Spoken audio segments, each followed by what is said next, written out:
Hello, I'm Kerry Cole, editor of Materials Performance Magazine, and I'm here with Aleese Post and Casey Whalen.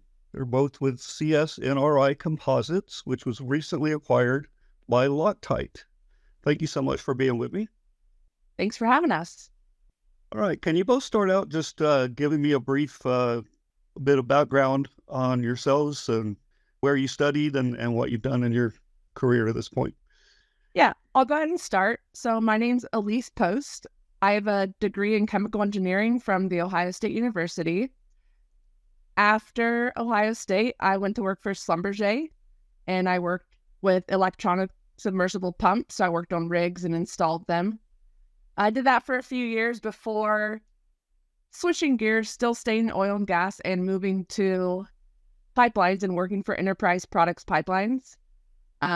So I worked there for about 5 years before going to what is now CSNRI. There's been a few acquisitions, so that's where I've been since about 2018 is within the composite side. It's been a good way to get my pipeline integrity background into kind of a different side of it. And Casey?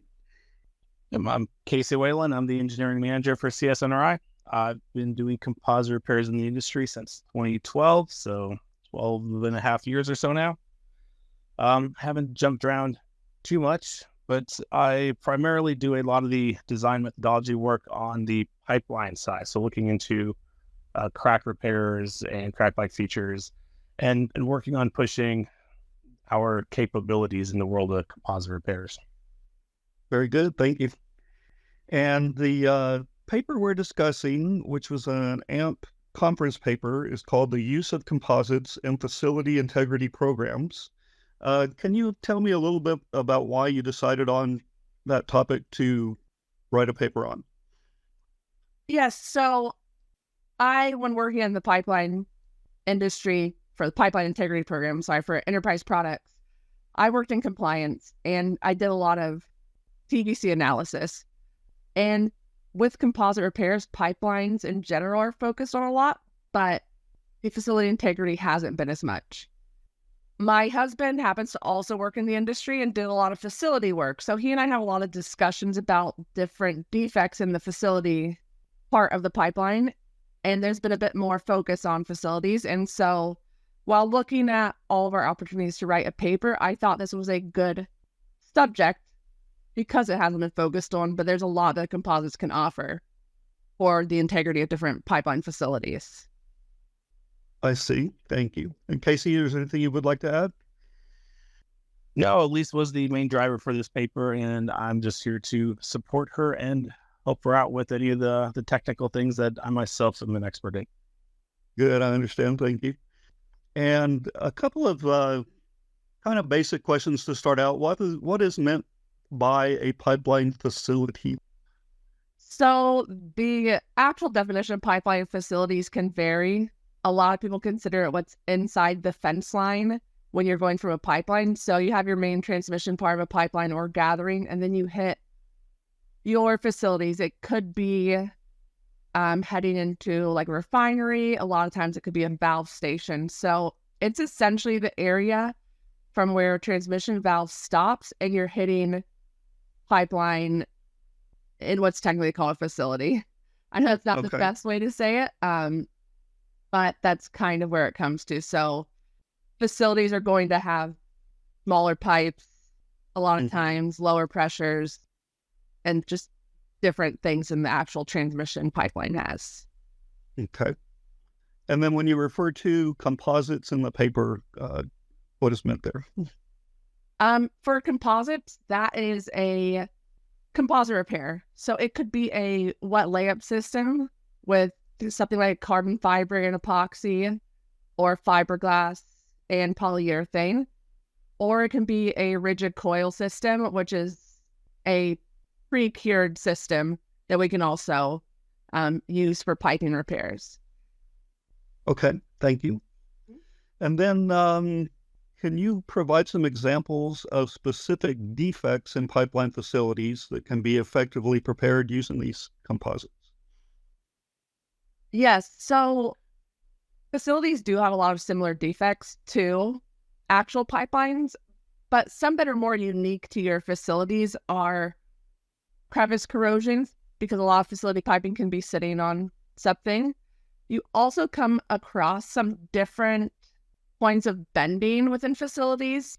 With some of the suspended pipelines with a longer length, you may have to deal a little more with bending loads, and that's somewhere that composites can add that extra support and help repair those. You also potentially have more soiled air interfaces, so where your pipeline is leaving the ground and going up to the atmosphere, from the ground to the air. And then another issue that sometimes you come across is internal corrosion at the bottom of an inactive line, because you do have some lines in pipeline facilities that are inactive or are only used in very certain circumstances. So there could be some internal corrosion in those spots from just where product could be sitting there. I see. Thank you for explaining that. And how do composites repair the strength of defective pipe and transfer the stress from the pipe to the composite fabric resin mix? Yes. So with a composite repair, I guess with a defect in such as external corrosion, in this case will be the easiest to explain it. You have a smaller surface area at your pipe, and your composite system will allow you to essentially increase that surface area and take the stress off that pipe. So what you're doing is, if you have an external corrosion defect, you will put a filler material in that we sometimes call a load transfer filler. On top of that, we're going to put an adhesive primer and then your actual composite layup system. So your load transfer filler is doing exactly what it says. It is transferring the load from your substrate, so taking that stress off of that and transferring it up to your wet layup system. So now that load is being taken by your composite. Your adhesive primer is helping the actual wet layup system adhere to the substrate, and then your actual fabric, so your composite layup, is what's adding your strength. So that's what's taking that extra stress off of the piping in this area where it has that defect and helping repair that. Okay. And I believe that all relates to my next question was going to be, can you explain the different components of a composite repair system? So did we just kind of go through that with the substrate and the load transfer and so forth? Yeah, so I just do it quickly again, like the substrate is your actual piping. So whatever your material is there. So a lot of cases, most cases, the carbon steel piping. Your filler material is that load transfer filler that's transferring the stress off the pipe. Adhesive primer is essentially your adhesion between the two, and it's also acting as a extra barrier to make sure there's no water that gets under your composite. So it's a two-part epoxy system in most cases, and then your composite layup system is what's adding your strength to everything. So all of those parts are needed to make your composite system work well. I see. Thank you. And what are the key standards and regulations that address the use of composites in pipelines and facilities? So there's a couple different codes and standards that we deal with for this. So there are our repair standards, and what those are these standards that dictate how we do our calculations, along with different testing and engineering that we have. And those, the main one used in the US is ASME PCC2. And that has a large section on non-metallic repairs. Internationally, there is that, but also ISO 24817. And those are, helping to provide how to do calculations. From another standards point, the ones that help tell you what repair systems can be used on pipelines, those are mainly ASME B31.8 and 8S and ASME B31.4. So those two provide different guidelines based on your product within your pipe, whether it's a hazardous liquid or a gas. How long have composite repairs been used in pipelines, and what advancements have there been in their manufacture and design and so forth? So composites have been used for well over 30 years in the industry. The first main composite was the clock spring rigid coil, and that helped to get composites accepted into your pipeline industry. Since then, there have been a lot of advances within the technology. So we no longer just have a rigid coil. Composite companies now have different wet layup systems with different fabrics that can add different strength and deal with different defects. So there are now fiberglass, basalt, carbon fiber systems, all different kinds of resins that you can use for different temperatures and chemical concentrations when you're in a refinery kind of standpoint. Because while we do a lot of pipeline work, we also do a lot of process piping work. So another side of the oil and gas industry. The original type of composites really did a main focus on external corrosion and small dents. And in the past, even mainly 10 to 12 years, there's been a lot more testing and engineering going into composite repairs in general that have allowed or led to addressing different defects like cracks, geohazard situations, wrinkle bends, and all kinds of different defects that would never have been looked at before when the rigid coil system just started out. And that's just still continuing. Okay, thank you for explaining that. So you talked about the difference in facilities versus longer pipelines. Are there any defects in facilities that aren't commonly seen in larger pipelines? And how do composites work to repair these unique defects? Yeah, so probably the main ones that you will see in facilities a lot more than in your transmission pipelines are your soil to air interfaces and your crevice corrosion at different stand locations. Mm-hmm. Those are both mainly an external corrosion issue. So we're able to use a external corrosion calculation and find the correct composite system and amount of layers that you need for that. But when doing that calculation, you also need to take into account, since most of these are above ground, you have to take into account what UV protection will go into that system, as well as how it's going to sit on your stand or your support system. Because when you're sitting on a support system, you still have the potential of that adding wear to your composite. So when you're doing your design, you need to take that into account. With the actual transmission pipeline, you're dealing with a lot more situations of cracks and dents and external corrosion where you don't see that as much in a facility situation. Interesting. Okay, thank you. Can you provide details about the testing performed by ADV Integrity since 2020 to demonstrate the effectiveness of carbon fiber composite systems and withstanding high bending loads? This is where I'll probably have Casey chime in a little more because he's very good at all this the more technical situations. But essentially, go ahead, Casey, go ahead. I'll let you lead it. So just to confirm, the question was about the testing at, where was it, ADV Integrity? Yes, correct. Okay, for the geohazard test? I believe that's what it was, Casey. Here, I'll send you. You can look at it. But yeah, Casey, it's the 2020, the 30-inch pipe. I believe it was part of the geohazard project that I'm sending you the paper right now so you can see it. Yeah, absolutely. So one of the main concerns for pipeline repairs is definitely hoop stress.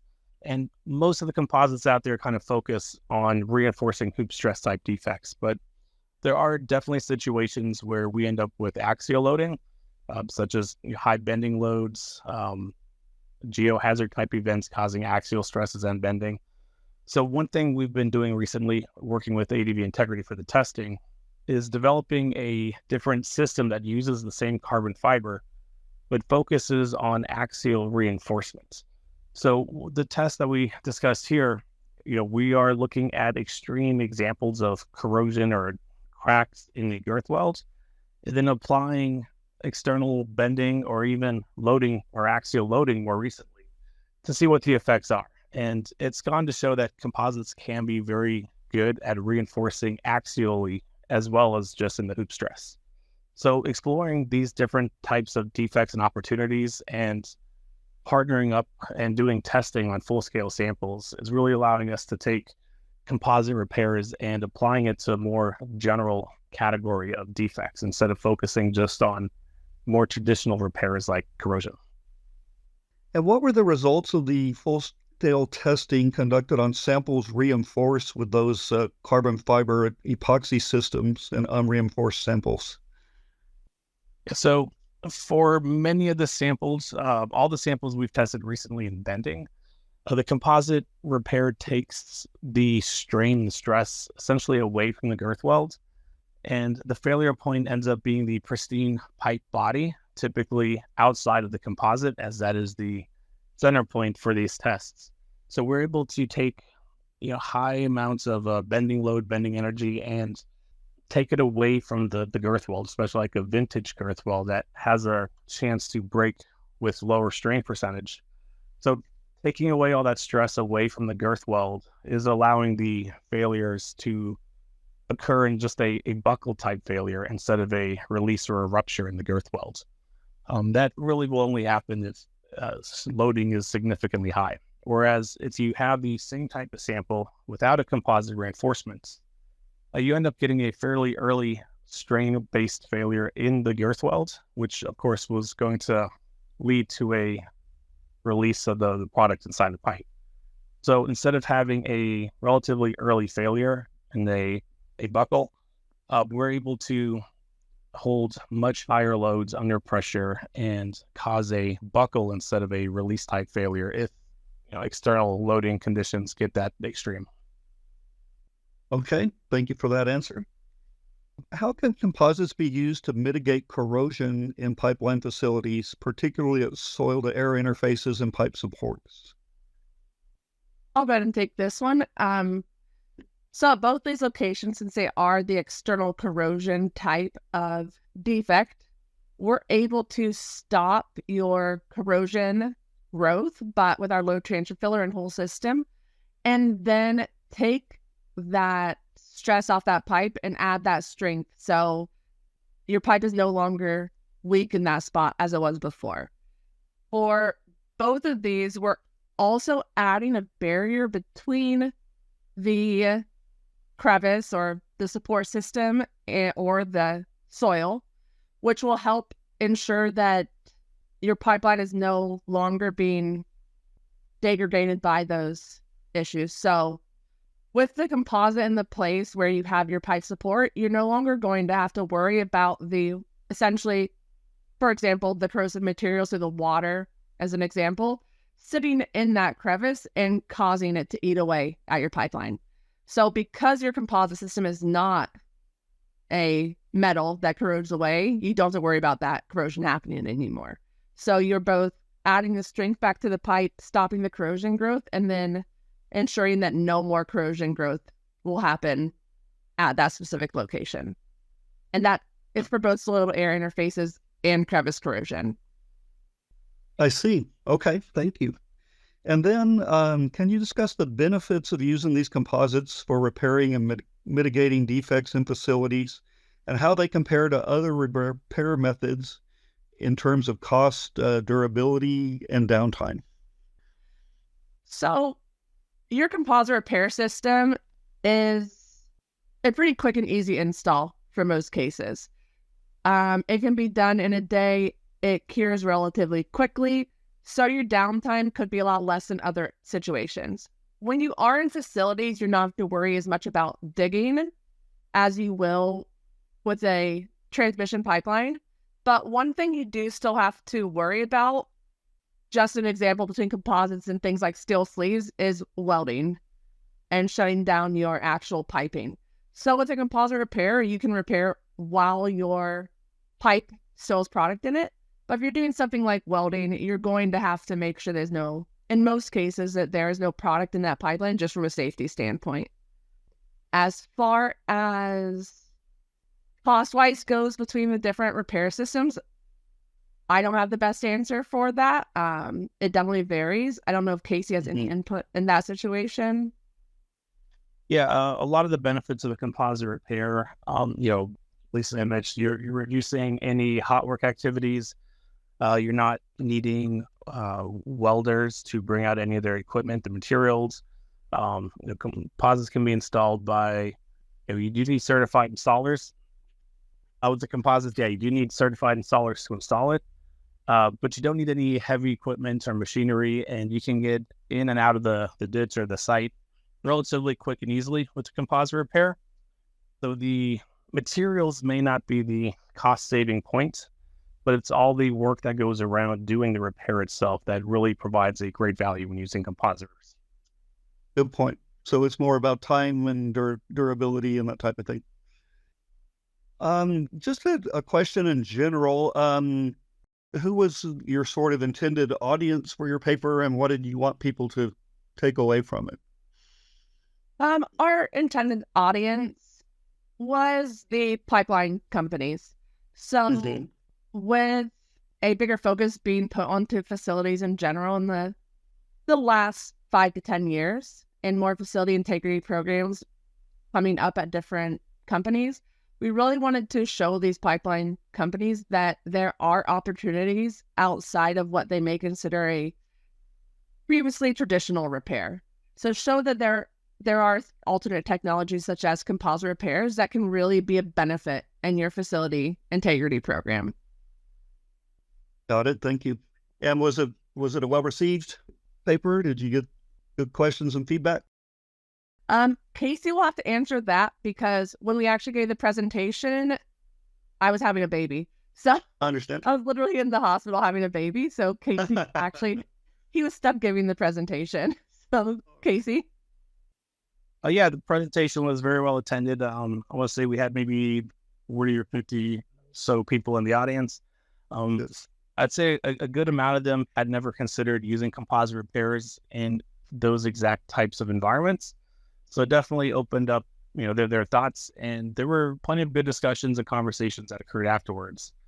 Really, to me, the primary point of that paper was to show how we are doing a lot of good things with composites in these related, areas, but bringing awareness that composites can be used in the facilities and the locations that you're at really opens up the opportunity and essentially adds another tool for these operators. Perfect. Thank you. That's all the questions I have. Is there anything you'd like to add that I haven't asked about? I was trying to think if I had anything.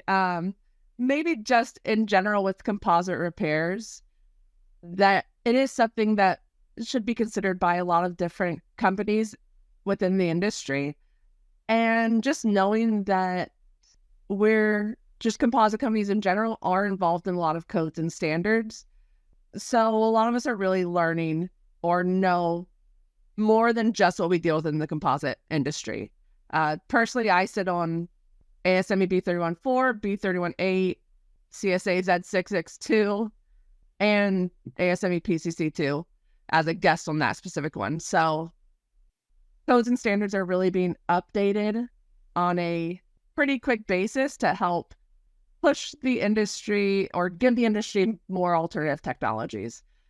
And just in general, that's something that I don't think people necessarily know is always happening. Adding on to that, if I can real quick, composites, they go through a lot of different testing, and there's a lot of different things that we can do with them. We've done crack testing, bend testing, a whole bunch of different types of testing. But at the core, composite repairs are a engineered product, and just a word of caution that don't assume all the composites will act alike. They do need to be designed for their own specific materials and defect by defect. So make sure if you want to use a composite repair that you're doing your due diligence to make sure that it's going to meet the requirements that you have for that defect. Yes, I cannot emphasize that point enough. Coming from being a compliance engineer and dealing with audits every once in a while, you want to make sure that you have that the company you're using has that proper testing and engineering. Otherwise, you're not going to be in compliance with your codes and standards, and it won't necessarily look good on you if the questions come up in an audit, so, which is extremely important. The safety is important, but you want to make sure you can back up that safety. Yes, it's a great point. Thank you. All right. Well, with that, we'll we'll wrap it up. Again, I'm Kerry Cole, the editor of Materials Performance Magazine, and my guests have been Aleese Post and Casey Whalen of CSNRI. And you've been fantastic guests. Thank you so much for taking the time to be with us today. Thank you. Yep. Thank you.